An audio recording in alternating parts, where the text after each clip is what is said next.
Christmas na gano'n. Kailan natin i-pray sa church na ito. Nasa David, ni Hari Solomon, sa Diyos, the best. Amen?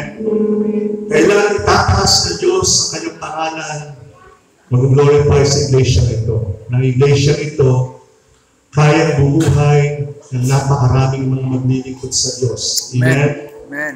So, natin, himala na mga tao sa lugar na ito ay marunong na talagang magbigay pa sa Diyos. Amen? Amen. Trust in the Lord.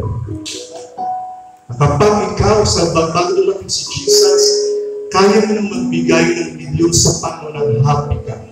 Kaya mo nang magbigay sa Diyos ng bilyon na happy ka. Kaya ng Diyos, ibigay ang trillion sa iyo ng happy ka. Ikaw na pwede ibigay ng Diyos sa atin forever. Hindi na trillion yun. Hindi na usapang trillion yun. Amen? Dahil mahal natin ang Diyos, kaya natin ginawa ito. Tiwala na ba kayo na gaganda na ang buhay